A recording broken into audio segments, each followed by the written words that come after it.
On a tiny island in the Baltic Sea, archaeologists found wild wolves, wolves that could not swim there. So how did they arrive? There's a small, windswept island off the coast of Sweden called Stora Karlso. It's a lonely lump of rock in the Baltic Sea, far enough from the mainland that you cannot see across. Thousands of years ago, prehistoric people used a cave there as a base for hunting seals. And deep in that cave, modern archaeologists dug up something that stopped them in their tracks: the bones of wolves. Now, that might not sound strange until you look at a map. This island has no native land mammals at all. None. It's cut off by a wide stretch of open, cold, deep water. And a wolf, for all its strength, is not going to swim that. So the bones pose an immediate, almost impossible question. How on earth did a land animal that can't get there, get there? The first obvious guess is that these weren't really wild wolves at all. Maybe they were early dogs, tame animals, brought along by the hunters like any pet.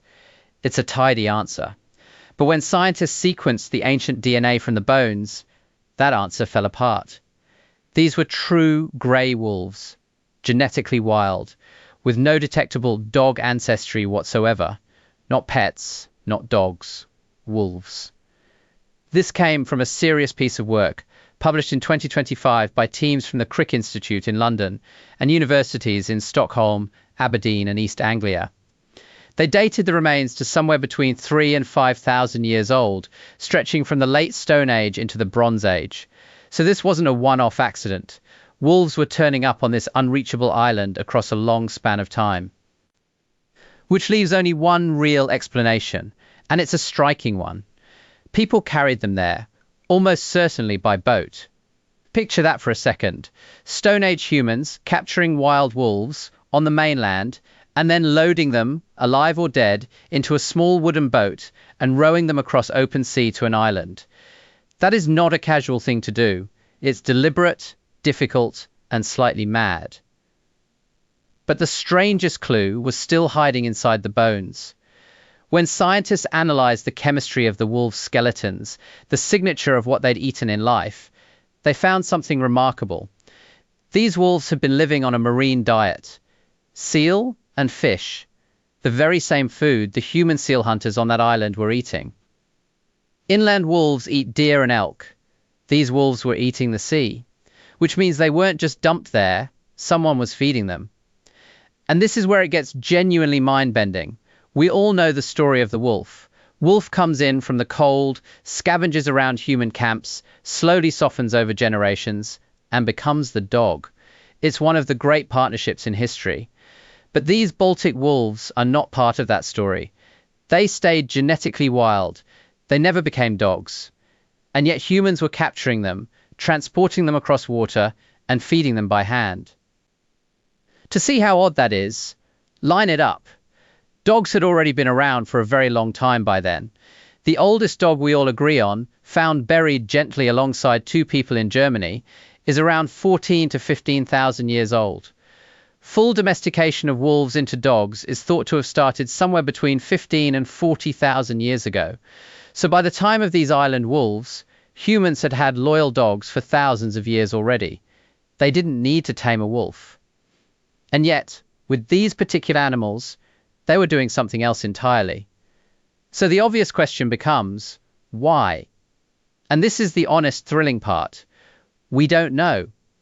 Were they kept as living status symbols, a display of power over the most dangerous predator around? Were they raised for their thick pelts? Were they part of some ritual tied to the seal hunt? Were they in some strange way companions, a relationship with a wild animal that we simply have no modern word for? Every one of those is a guess. The bones can tell us what happened. They can't tell us why. What it really reveals is that the neat, single story of how humans and wolves came together is too neat. Our ancestors weren't just passively letting wolves drift into becoming dogs. They were actively grabbing wild wolves, moving them, and keeping them alive on human food in ways that led nowhere at all. A whole branch of the human-wolf relationship that started, flourished on one small island, and then quietly ended. So why were Stone Age wolves on an island they couldn't swim to? because people put them there on purpose, rowing wild predators across the sea and feeding them from their own catch for reasons that died with them. It's a tiny, strange window into just how complicated and how curious our ancestors really were. They weren't simply surviving, they were experimenting, even with wolves.